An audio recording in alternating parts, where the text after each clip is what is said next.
Hey, good afternoon, everyone. Thanks for joining us on another session of Ask Me Anything. My name is Acting Sergeant Prash Narajan with the Interpreter Police Uniform Recruitment Unit. You know, we had to change the date over due to some challenges we were having from scheduling, but hey, as long as we get it done, that's what matters, right? So yeah, welcome to everybody that's following us on the different platforms today. A few things that I'll be touching on in our session today is about minimum requirements when it comes to education, different type of communication skills, or how we want you to articulate yourself when you're going through our hiring process, not only the process, but the application.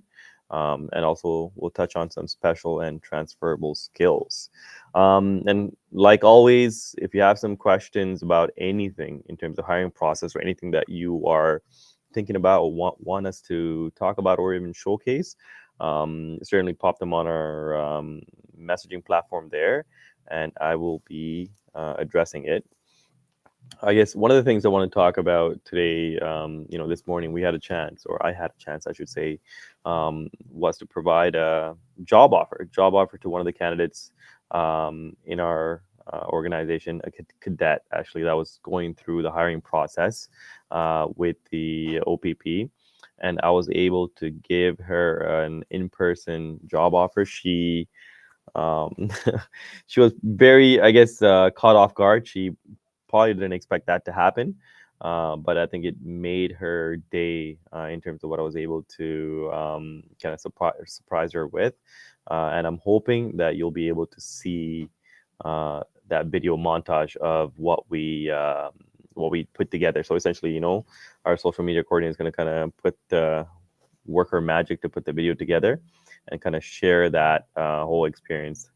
I just remember that her being very emotional after getting the offer from me, and it was just an amazing thing to see. So I'm hoping you can all share and enjoy that video when we do post it. Thank you, Patrick, and everyone else that's just hopping on as we start this session. I'll be here until 3, and certainly we will try and address everything that you need. Um, I see the questions are already popping in, which is, I guess, perfect for us. In terms of references needed for the initial application, no, the references, we need that at the interview stage. We ask you for 9 references when you make it to the interview stage, which is 3 work, 3 personal, and 3 educational. So those are the 3 areas that we ask for, and ideally you want all 9 of those references to be different people. So we get different perspectives from what they think of you, either if it's your work reference, in terms of what they can share about your work habits, what it's like to work with you, collaborate with you, maybe educational, in terms of what they feel your learning habits are, how you adapt to new information, and how you translate that into the work. And your personal references, people that are able to speak about your character, who you are as a person, what you stand for, all those aspects, right? So again, those are the different areas that we will be looking at when it comes to references. um, does the OPP offer French training or offer to be fluently bilingual? So again, you have to be able to read, write, and speak English. But if you are a person with a second language, so if you like what Patrick is asking here, there is a French language service unit that we actually have. We do have that available, but it's not a mandatory requirement. You do not have to be bilingual. If you have a second language, French being one of them, certainly that will benefit you. And it just goes into one of the areas that I actually want to talk about in terms of special skills. So speaking a different language would be considered a special skill to have that's transferable to this organization. And why is that? Because you might be doing a traffic stop, or you might be doing an investigation, or you might be actually helping the community with something, and maybe you need to use that language skill to build that partnership with that person. Maybe they're not able to speak English in a strong manner, and maybe that's where your communication and your language skill comes into play.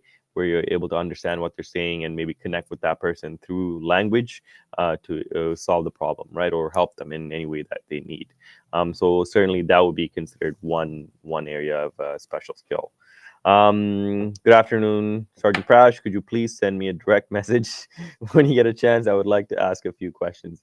Well, it'll be hard for me to do that right now as I'm talking to everyone else. But certainly, if it's a question that I can address in this public forum, please do put it in the chat box, and I will try to answer that. Unless it's a private matter, then you're not able to talk about it on here, or you're not feeling comfortable bringing it up here. Certainly, reach out to the Toronto detachment at your convenience, and then just ask to speak to me, and I'll be more than happy to address it. Okay. Joseph, thanks for doing these AMAs. They help me a lot with my application. Absolutely. And that's exactly what we're hoping to get through by providing information, by providing answers to your questions, and essentially to prepare you in a way where you're able to feel confident and strong and ready to go through the hiring process and to do the best you can, right? If you worked for same place for 15 years, would you just get 3 different work references, manager, coworker? Absolutely, yeah, exactly. So if you want to make sure that you have a diverse pool of people that can speak to you, right? Because not every single person would be able to address different qualities, or different people observe different qualities in you.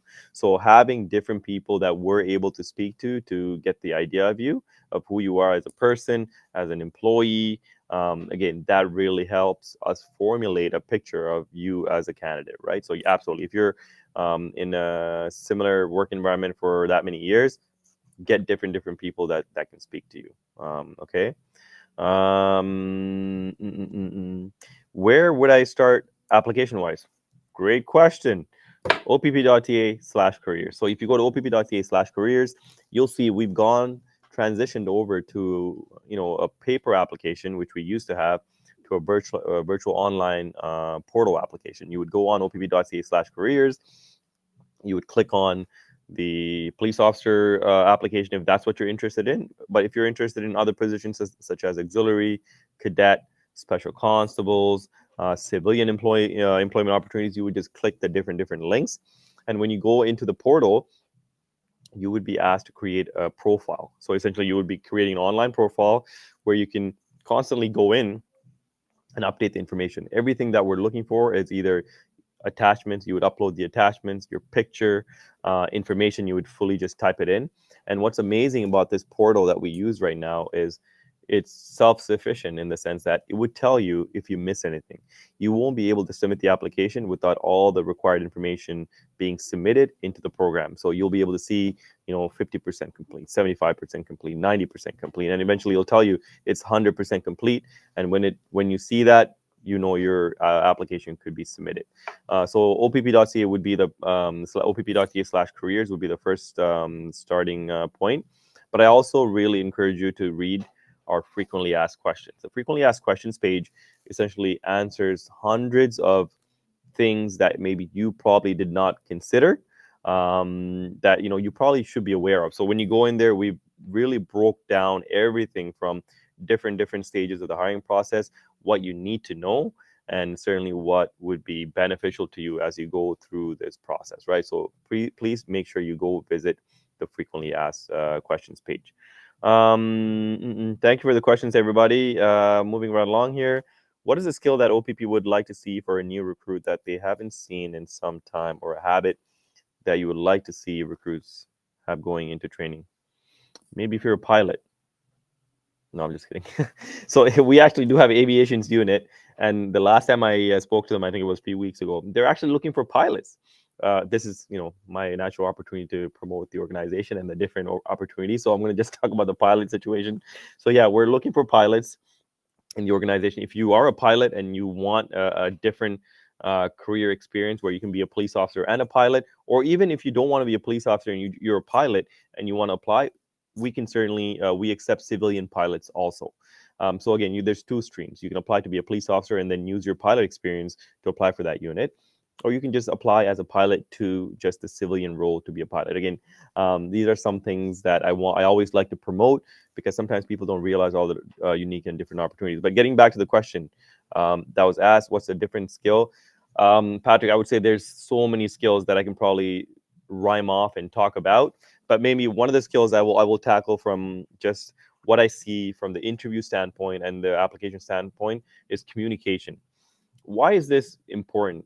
Because one, when you're in the interview, I, as a recruiter, what I'm looking for is your ability to communicate your thoughts in a strong manner. You're able to articulate what you want to say so the listener understands and walks away with the information without any confusion. And this is so vital and important when you actually are an officer on the road. And myself, I've had situations where my communication got me into trouble, and my communication also at times got me out of trouble, in the sense that the message that you articulate has to be able to be received well by the receiver, and they need to understand what you're telling them. So as an officer, it's very, very crucial that you tell people exactly what you expect of them as an officer.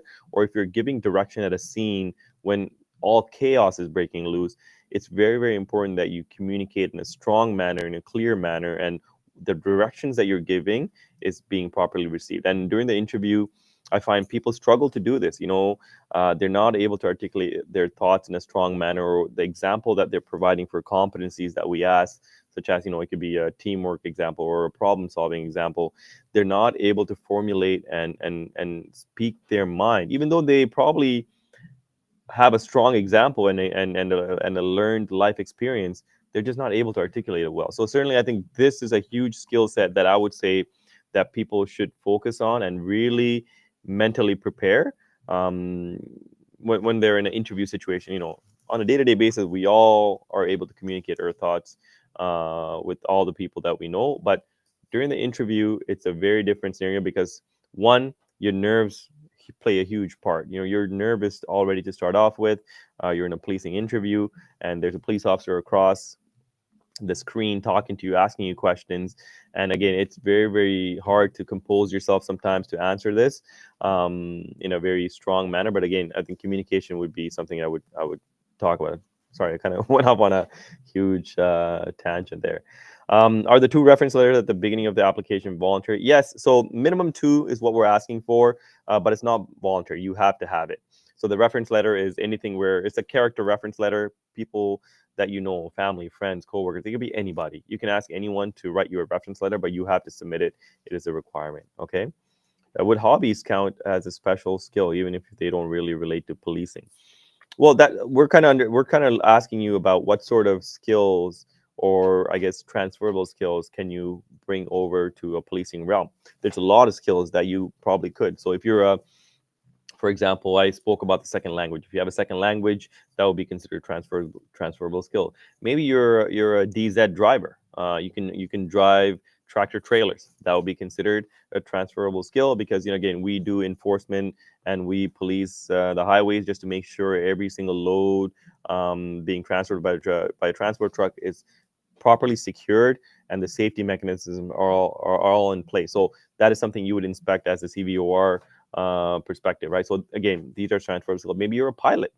If you have a pilot's license, again, maybe you can come to the OPP and be a pilot with us. That would be considered a transferable skill. So there's so many I can go on about that. So that's the perspective I want you to think about when I'm talking about that. Jenna is asking, are the interviews based on OPP core values? Also, I don't see any form of testing for the application process. I'm trying to understand the second part of your question. I don't see any form of testing for the application process. So if you're referring to pre-testing before you apply, there's nothing like that for the OPP. You do not need the OACP certificate as some other municipal services do. For us, you just go on opp.ca and you submit the application. You fill everything out for all the information that we want. You submit the application, and now you're right in our hiring process. There's no pre-testing requirements of any kind. One of the biggest things that we believe in is to essentially reduce and remove barriers for people of all walks and backgrounds to apply to our organization and apply to any position, whether it's a uniform position or civilian position. You should have the opportunity to apply and get the opportunity to go through the hiring process to showcase your skills. So that's a big belief that we have. So we've reduced all the presets and removed them prior to even application. So you can be in the process and let us evaluate you on your merits. So that's what our belief is. Okay, hopefully that answered that to you. And the interview is based on many factors, OPP values, but again, we touch on your application, your experience, your life skill, your education, your employment, your driving. So those are a lot of the things that we focus on in our interview. Is mostly about you. Certainly, we want you to understand what the organization is, what you're applying to, who you're applying to. You know what I mean? Certainly, we need you to understand that, but the interview mostly will focus on you. Okay.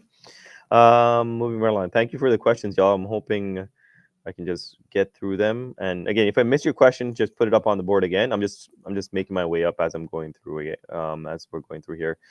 Sanchez wants to know regarding finances, what is required. So we do, when you make it to the background investigation stage, we do review your finances. We just want to know, what sort of, obligations you have and how do you meet those obligations. And finances is a big part of, assessing your ability to meet deadlines and take responsibility for your actions, right? Are you paying off your loans or your balances on time? And I'm not saying that you need to have no debt. Please don't misunderstand me. We all have debt of so many things. When you go to school, you have student debt. When you have a car, you have a car loan. When you have a house, you have a mortgage. So these are all positive debts because those are things that you need to do to live in this world. But we're talking about things that maybe you haven't been responsible with, or you miss payments with.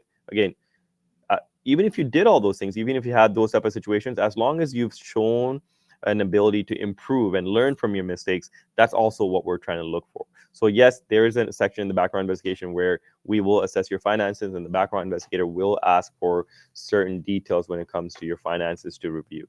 Okay. Sorry, y'all. I'm just trying to make sure I didn't miss anything. I'm just moving up here. So hope that answers it there. Sanchez, yeah, you're right with the link there for OPP Careers. Appreciate that for somebody that verified it. That's funny. I have an aviation background and was told it wasn't considered education. No, I'm not sure who told you that. Aviation education would certainly be considered education. Because certainly you're studying. It takes a lot of discipline and understanding to, I think, pass that. So I would say that is considered education in my eyes anyway, and the OPP's eyes. I'm a 44-year-old. How much possibility is there to join the police? I have security guard background and I'm doing police foundation. Again, so there is no age cutoff. There's the only thing that you need to meet from an age perspective is 18 years of age or older. There's no age cutoff. And I get this asked at many, many events. Sometimes we as people, we sometimes self-doubt ourselves and our capabilities. But if you have the passion, the motivation, and you're able to meet our standards, whether it's physical standards or all the other stages, I would say do not dim your light. You know what I mean? Do not dim your light. You are definitely capable, and I see this over and over again through each of the classes that we put through. In our last class that we put through, one of the candidates, they were in their mid 50s. And if you saw this candidate, you would not be able to say they were mid 50 just because of how they carried themselves, their physique. They took care of their physical capability, and they were successful in passing all of our requirements. And this person was pursuing their dream as a second career. They had family obligations they had to meet, so they did what they had to do. But this is something that they've always wanted to do. And, they were able to retire from their first career, and they still feel like they have the passion to work and contribute to the community, and they applied and they were successful in being hired. And this person is currently in training with us at OPC, and I have no doubt I am going to see this person on the road in time when they graduate. And I look forward to seeing them on the road. So please don't doubt yourself. If you have the passion, you want to do this, apply, and I'm certain you will certainly make it. Okay. I'm just trying to say, well, thank you for the time today. Once the application is active, what's the time frame roughly for a call? So, we're really good. I find we're, compared to many other services, we're really good with our turnaround time. Not just the stages, each of the different stages, but overall in terms of hiring. So as you know, as of we've been hiring for 4 classes throughout the year, right? We hire January, April, June, August, and certainly that's the 4 classes that we hire for. And we find on a consistent basis, we're able to get the applications through 4 months, 4 to 5 months, sometimes much earlier than that. So certainly do not apply based on what the timeline is. Just put in your application if you're ready. If you think you're competitive, put in the application, because we work on a basis of processing applications for the next immediate class. So say you put in the application now, the next class that is reporting to training is the first week, actually the June 2nd or 3rd, I believe it's June 3rd, which is a Monday. So that is when the next class is going. So if you put in your application now, the chances of you getting in for the June class will be very hard, because we're about a month and a half away from June. So it's unrealistic for you to meet the timelines of all the different stages that you need to pass to get to that stage. But realistically, you probably will have a shot to make it to the August class, which is the September intake.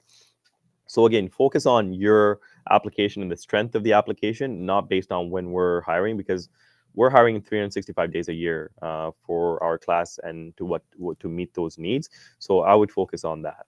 Okay. Sorry, y'all. I'm just trying to catch up here. Can 2 references be used as part of the 9? Ideally, we don't want that, because again, we want different perspectives, and I touched on this earlier. But if you're having trouble and you just can't do it, maybe you can list them and we will decide if it's acceptable or not. But I really encourage you to find 9 different references. Okay.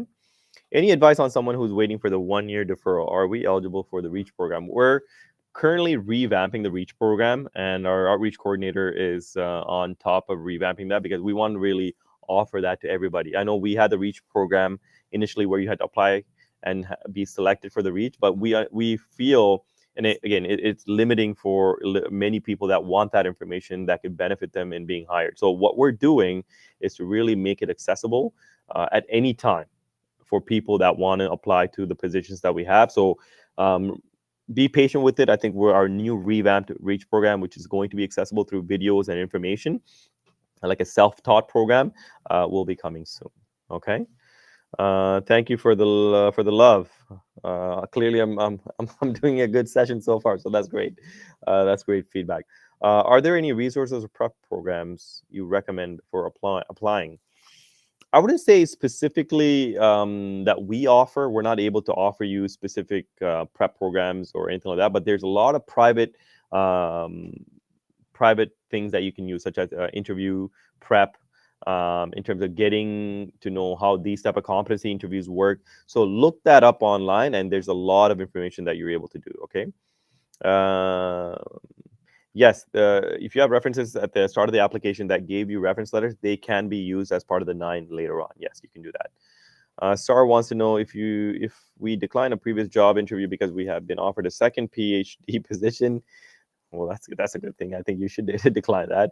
That we cannot relocate for, and if the situation changes, will this impact your eligibility for other? No, absolutely not. Like, we understand people have commitments of personal nature, family nature, employment nature, and for whatever reason you're not able to meet the obligation, again, we will still try to encourage you to consider and keep you considered for the next class. It's a case-by-case basis, depending on situation. So it's a very broad question there. So I can't specifically speak to what your situation is, but again, we will work with you to certainly meet your need. Hi, my colleague is from Turkey, Ankara. Oh, look at that. Somebody's from Turkey watching today. That's all. That's a good thing. Hey, if you have your permanent residency or citizenship, please apply, opp.ca/careers. How does it work if you have gone to Oakville 38 years ago? Still need to apply? I'm confused with the question. Brian, maybe you can rephrase that question. How does it work if you have gone to Oakville 30 years ago? Still, yeah, I don't get the question. Rephrase that for me, Brian. See, example of communication. Maybe he can communicate that a bit differently for me to understand the question. What are some common experiences and learning opportunities that potential candidates can gain from the auxiliary program? Great question, Todd. And I wonder if it's the same Todd that I've been I've been speaking to about this. The auxiliary program, for those of you that don't know, it's a volunteer program. We are accepting applications for this program. So if you are on the fence about applying to be a police officer or any position within your organization, the auxiliary program is a great way for you to understand what a policing role is all about. In the auxiliary program, you're able to go on ride-alongs with officers. You're able to take part in community events. You are able to truly get an exposure to the culture of policing, understand what the day-to-day role of a police officer is, and if that is something that gives you the motivation or understanding of pursuing this career, great. We would love that. But say you do that and you realize maybe this is not a career for you and this is not what you thought it was, that's also great because at least now you can look at it and be like, what, this is not something that that fits my lifestyle or what I'm looking for in a career path. That's great. At least you walk away with the experience that you had and pursue other avenues of whatever employment opportunities that you're looking for. Okay. So it's a way for people to understand this role and really see if it's for them. So I really encourage you, for those of you that are on the fence about it, apply, become an auxiliary with us, learn and see the job firsthand, and then you can decide if you want to pursue it. How do you communicate with people who use different foreign languages and with disability? So I'll speak to one example. So within the OPP, we have a communication. It's like a card that we offer. Say we stop a driver that is not able to communicate.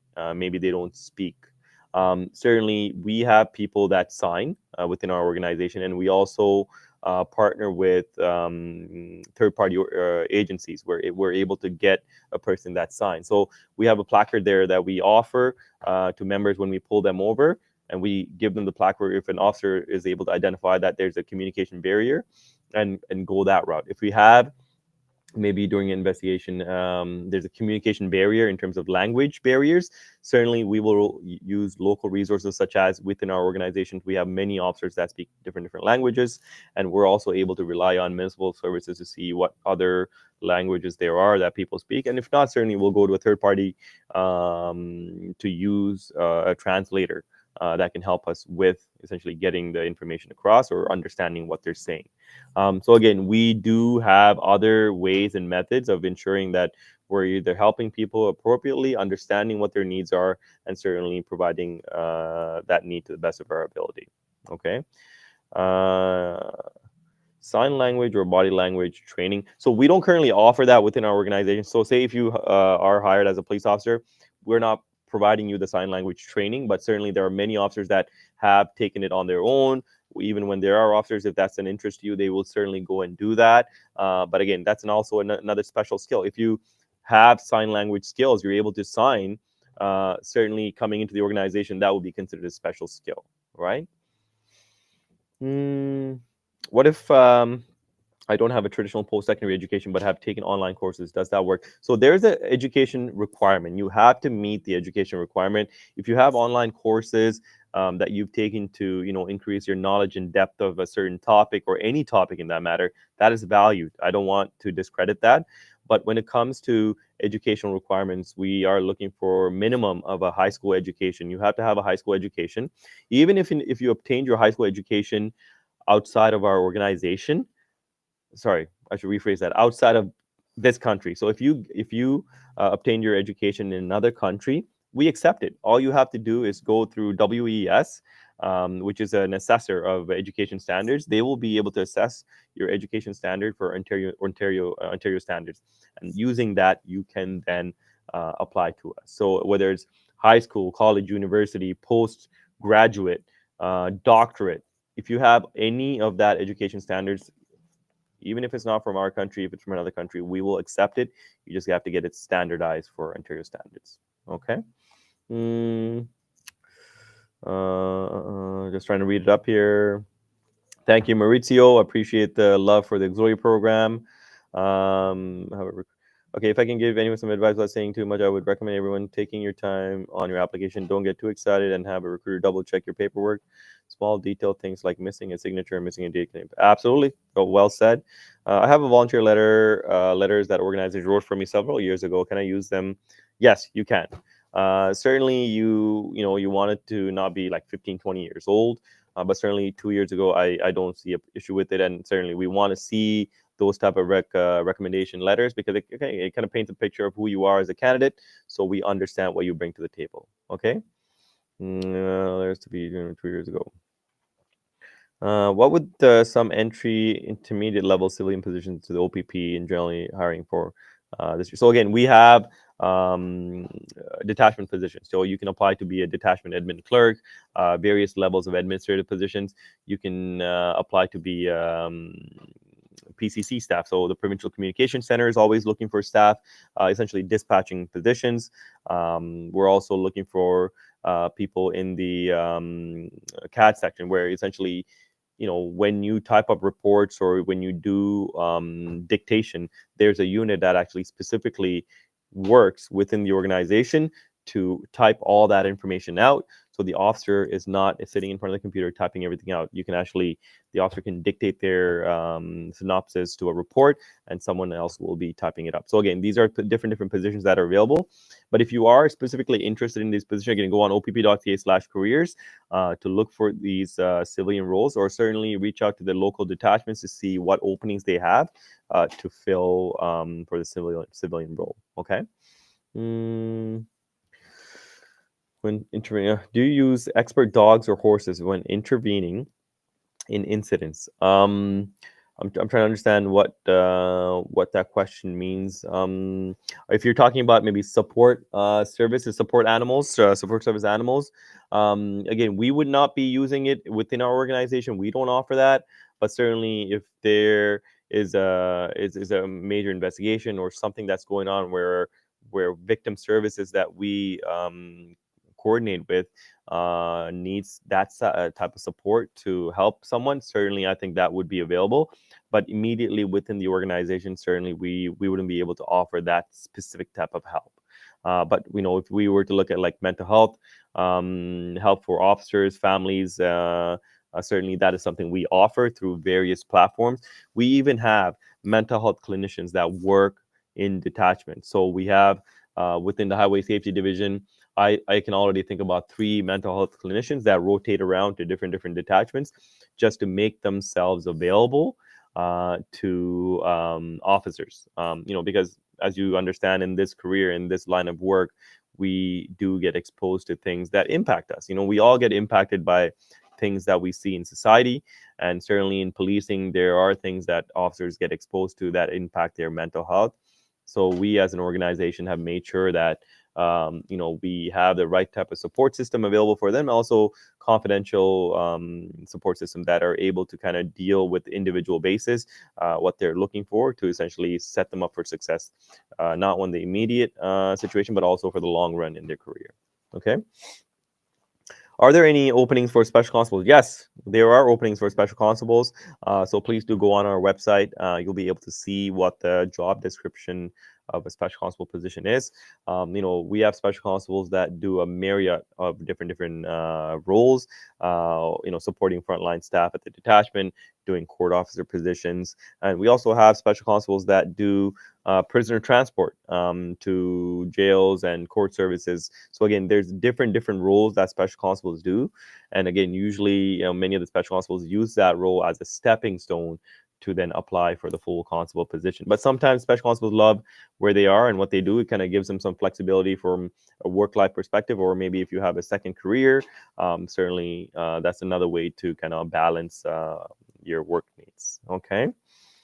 Can you provide information about crime scene investigation and crime scene protection? Again, that is something that you would be trained on when you attend Ontario Police College. So actually, that's the section of training that will be focused on. So when, as an initial investigator, when you show up to a crime scene, how the crime scene needs to be secured, what sort of information you need to gather, who you need to notify, what are some of the telltale signs that you're looking to identify for investigation follow-up or immediate action. So again, that's part of the curriculum that you will be exposed to.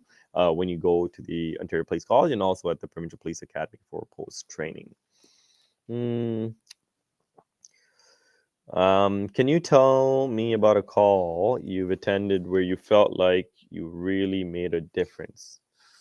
Um, a lot. There's probably so many different scenarios that are probably running through my mind, but the one that really jumps out at me was when I was with my recruit, and we were going to a call where a vehicle had flipped over in the 401 here in the GTA. And when we got there, there was a lady actually stuck inside the vehicle. The vehicle was on its roof. And again, she could not get out. And I can see there was smoke billowing out from the front of the car. And when I looked at my recruit, the recruit that I was coaching, right away we realized, what we kind of looked at each other and we were on the same page right away. What the priority was, you know what I mean, to make sure that we got her to safety and find a way to get her out of the car. Luckily, we had the right tools in our disposal that we were able to break the window, unlatch her by cutting her seatbelt off and pulling her out of the vehicle. And within moments of us pulling her out of the vehicle ended up catching on fire. So again, that just happens that we were at the right place at the right time. We were able to get there quickly and safely, and make a difference in potentially saving this female. So I think that's one that really sticks out to me, because that was the first time I was coaching. When you're coaching somebody, you're essentially leading them and really looking to guide them. And I think that was the first one that really kind of stands out to me from that experience. Is there a celebration or commemoration of your services for veteran? Yeah, we have the Ontario Provincial Police Association Veterans Association, and that is something where most of our retired members are a part of. And if that's something where even during the regular association meetings they're able to take part in, and it's a way for them to kind of share what they're doing in their life, and kind of provide new officers that are working eventually maybe not too far away from retirement, kind of give them tips and ideas of what retirement looks like, what to expect, and how they can better be prepared for it, right? How do you remember your first day on the job as an experience? It was a blur. The first day on the job is such a blur for me. It was so long ago. We're talking over 10 years ago now.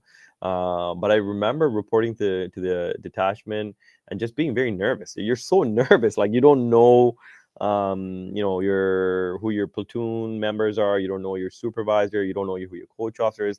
So I remember being very, very nervous. And you don't know if your uniform is all put on properly, even though you've checked it about 100 times. So there's a lot of thoughts running through your head, right? Because you just want to make sure you put the best foot forward. You want to make a first good impression, like the best impression possible, because these are the people that you're going to be working with, relying on them to help you. Putting your life in their hand when things go bad, right? So there's a lot of things like that. But my first experience, I think the feeling that I remember was, my coach officer met me. They took me, showed me the detachment. They introduced me to all the members on my platoon. Showed me what I would be doing. Like it was a lot of things that I was taking in, but it was a great experience. All I remember was just having this big smile on my face as I was walking around, just really understanding what this role was, and I was still very stoked about just wearing the uniform. And I think that was a huge feeling for me when I think about the first day. Okay.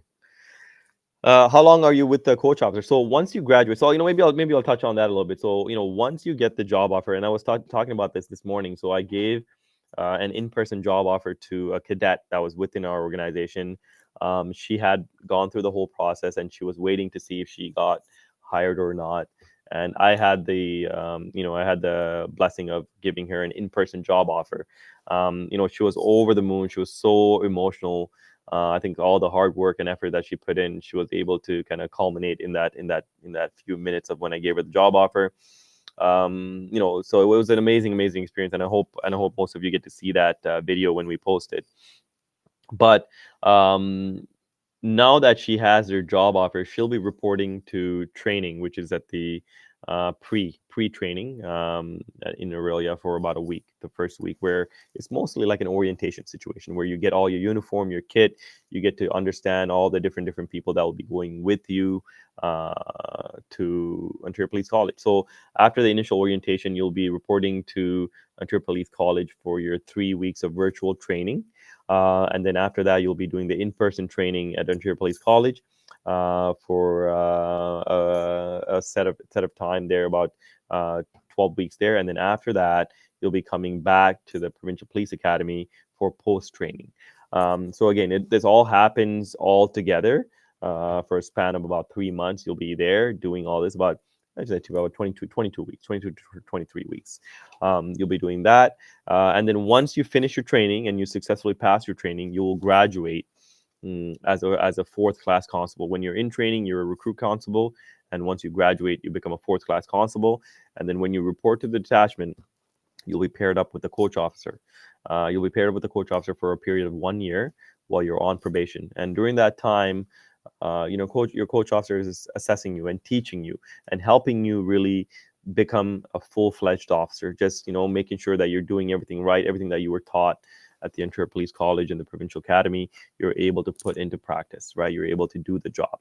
And so throughout the year, you're having every 2 months, you're having evaluations done. And if you need to be topped up in certain areas, maybe if it's not your strength or you're struggling with some of those factors, they will make sure they do that for you. And I had the blessing of coaching 2 recruits, and they were amazing officers. Very different recruits, but certainly they were able to help me be a better officer, a better coach. But they themselves were in a learning environment, so they did really well. So it's meant to be a very engaging, learning and growing opportunity as an officer for you, because it's a totally different career. It's a brand new career, something you probably never experienced. And again, it's a really amazing time to really find out what you're made of, I would say. So certainly, I think it does help in that sense. Moving right along here. Oh, look at that, almost 2:45. Only 15 minutes ago. Let's see if I can get through this. I started application online portal. How can I connect with a recruiter like yourself or a recruiter from the Toronto or Caledon detachment? So certainly, if you need to get a hold of me, reach out to the Toronto detachment and ask to speak to me. And if you don't get a hold of me, just leave me a voicemail, and I'll usually get back to you in terms of any questions that you have. Okay. Thank you. Yeah, thank you for the love there. Good mission. God bless. Success. Thanks. Appreciate that. Is OPP hiring? Absolutely. We're hiring. We're certainly accepting application for the next intake and the several intakes later on in this year. The one after this would be in the fall, and then in the winter time after that. Okay, so hopefully, again, go on to opp.ca/careers so you're able to understand the information that we have there, and certainly read the frequently asked questions so you understand what we're looking for. And if you need further information than that, reach out to me at the Toronto detachment. I'll be more than happy to answer that for you or speak to you about any questions or concerns that you may have. What is the average length of hiring process? I touched on this earlier there, 4 to 6 months. And I find mostly we're hiring in the 4-month period. I think we've been very consistent with our hiring and how fast we move candidates through. And that's one of the biggest feedback that we're getting from most of our candidates in terms of how fast and efficient we're able to get a candidate from one stage to the other. And I think, compared to many other services, we're able to do it in a very efficient manner. Most candidates, when we ask for feedback from them, they tell us, they don't feel like they're waiting a lot from one stage to the other. They actually feel like their application's moving way too fast. I guess that's a good problem to have. So I think certainly we're very good. Are there times where maybe an application is in the hiring process more than 4 months? Yeah, that happens. But not because of just what we're doing, but also because of the application. Sometimes people have a lot of history, a lot of things that we need to look into, and that takes time for our background investigator to do that. But majority of candidates, I find, they do feel that we process them quickly. They're able to move through much faster. Okay. You're also thinking about how AI applications could change policing in your area. Artificial intelligence applications. I don't know. Maybe I don't understand the question in terms of maybe what you're asking there. Yeah, absolutely. Like artificial intelligence or AI, that's certainly part of our world right now, and that's a big thing that's happening right now. Do we have that integrated into our hiring process at this time? No, we don't have it. Maybe in the future we might. Certainly, I assume that's where we're going as a society, as a world. So I do see certainly that being involved in not just the hiring process, but I think policing in general. I think certainly that will happen. You know, you can't fight change. The change will happen, and all you can do is the best to adapt it, so you're well prepared for it, right? Um, Moving right along, how many EPOs per intake does the OPP take? So yeah, the EPO is an experienced police officer program. So currently we are accepting positions for the experienced police officer program. So if you are a current member of a police service within the country, or if you have been serving as a police officer in the last 2 years um, within the country, certainly you're eligible to apply to us as an experienced police officer. We hire maybe 2 to 3 times a year for that program. Unlike the regular recruit program where we hire over 100 people per intake, the experienced police officer program, we do not hire many, maybe 30, 40. The numbers fluctuate based on our funding to hire, because the experienced police officer program is hired at the top salary rate, whereas a brand new recruit is hired at the recruit rate, which is much cheaper than experienced officer. So certainly we are hiring applications for that. You can go on opp.ca/careers and go through the experienced police officer portal to submit your application there. Okay. Hey, do you accept other physical tests like pair test used for RCMP or used for the Quebec Provincial Police Service? No, unfortunately, no, Hamza. We do not do that. Currently, in our hiring process, you have to pass the shuttle run. You have to get level 7 on the shuttle run. And once you attend Ontario Police College, you have to pass the prep test. And again, both of these tests, if you are not familiar with it, you can take a look at it on YouTube. And we also offer free testing where you can attend in person to do the shuttle run. And certainly some municipal services offer the prep test also. It's a way for you to kind of see where you are, and then also see where you need to improve. So again, look on our opp.ca/careers events page to see when our physical testing prep test, or sorry, not the prep test, the shuttle run is being held. And you can apply, sign up for free and attend. And usually I'm there. I'm one of the fitness appraisers for the OPP recruitment unit.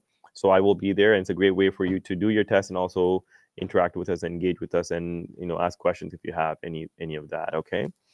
Does OPP provide training and certification courses to public members to deal with them? No, we do not. We do not do that. It's only for internal members. We do not have that option available. But certainly there are a lot of online course platforms. And one of the ones is CPK and Canadian Police Knowledge Network. That does offer members of the public to take courses that really enhance your education and knowledge of various topics. So please go check that out. But that's just one of many online platforms that do that. Okay. Do you have any interview for an upcoming interview? I think I circled on this before.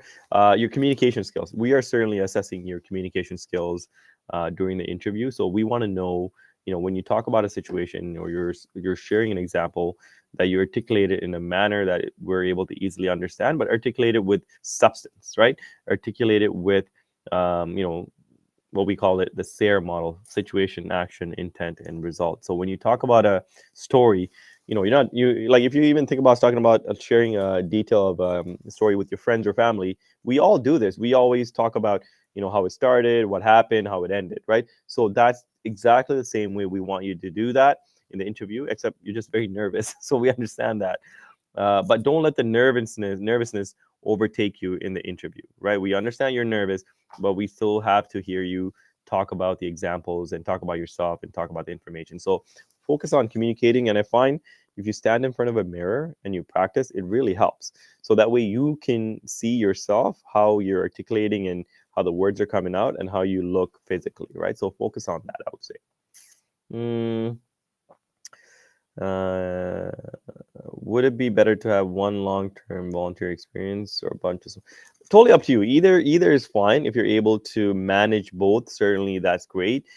We don't have a requirement of asking you, we want these many hours, we want this many organizations that you should have worked with. That's not our goal at all. If you have volunteer experience, that's great.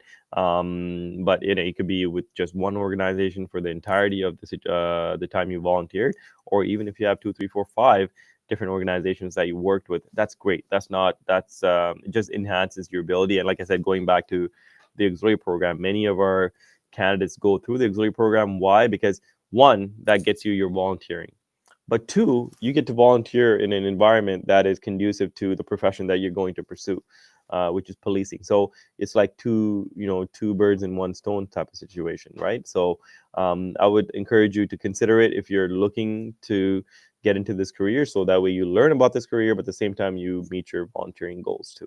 Okay. And at many of our events, we do have auxiliary officers present. So if you want to kind of talk to them to understand what the process is like or what the position is all about, I would really encourage you to attend. And again, if you want to know what the events are that are coming up, we have so many events coming up. You wouldn't believe the type of events that we have prepped for many of you throughout the summer. There's going to be some unreal events, and I really truly hope that some of you do take the time to attend them, because I think it really will change your perspective, not only about policing, but OPP as an organization in terms of what we're able to offer, in terms of officers that we're looking to hire. Okay. I have done my psychological testing 8 months ago. I'm currently employed as a civilian with my local police service. In terms of psychological testing, I heard the test is valid for 1 year. That's correct. It is valid for 1 year. And maybe, I'll elaborate on that. So if you are a candidate looking to apply to the OPP and maybe you completed a psych testing with another service, you can still apply to us. We will accept that psych testing that you completed with another service, and we will assess it for OPP standards. So there's no need for you to wait a year to apply. You can absolutely apply to us, and we will take you and assess the psych testing. And based on the results, if we deem them to meet standards, then we will let you continue in our process. Okay. About 5 more minutes to go. That actually flew by so quickly. And I tell my social media coordinator that all the time. I'm like, how did that fly by? Are there any non-governmental private security and protection companies that support you in your state? I'm trying to interpret that question, what you mean by that. Certainly, there are a lot of private security companies within the province here. Do we utilize them for our services or to provide policing services? No, we don't do that. Certainly, are they at events or sometimes functions that we're present at? Absolutely. Our obligation as a police service is different than their obligation as a security service. Certainly, there might be some roles that might be overlapping, but we do not bring any services like that to supplement the work that we do, because of just the mandate and then the liability aspect of it. Okay. One of the other things, before I forget, my social media coordinator said I have to tell you about this, so you're aware. We actually have our OPP Bound North Edition coming up in Thunder Bay, May 2nd and 3rd. It's a multi-day interactive event, and you can go on opp.ca/events to reserve your spot. And the reason that I say this is sometimes, I get many inquiries about, what are your opportunities up north, whether in the Northeast or Northwest. If I were to take on the duration posting, what does that mean? What does that look for me? What does that look like for me? So this is a great way for you to kind of understand that if you are somebody joining in from our northern areas, or if you're in the northern part of our province, or even if you're here and you want to know what that's all about, this is a great way for you to attend the OPP Bound that we're holding there in Thunder Bay on May 2nd and 3rd. Again, we will expose you to anything and everything that is about the North, our Northeast and Northwest region, two other regions that are really, really broad in terms of space. And what is it that you do? What sort of policing will you do there? Like traditionally how we do policing here with our vehicles, It's not like that there, right? You would actually use snowmobiles, ATVs, and boats and other means to get around because of just how rough the terrain is. Some of these places don't even have roads to drive on, right? So again, it really is a different and unique take on policing, but it's a requirement because we, as the Ontario Provincial Police Service, we are required to police not only our areas that have a big population, but also remote areas across the province. And if you are the type of person that loves the outdoors and loves things that has nothing to do with the 401 where you're stuck in traffic all day, certainly this might be something that might be for you. And there's a lot of financial incentives that we also offer in terms of maybe considering posting up north or our duration postings. Okay, so like I said, May 2nd and 3rd at the OPP Bound North Edition in Thunder Bay. And if you go on opp.ca/events, you'll see the registration, and you can also see some of the different things that you need to be aware of when it comes to this event. Final questions here. Does completing a cadet position with the OPP increase the chance of being hired as a regular constable afterwards?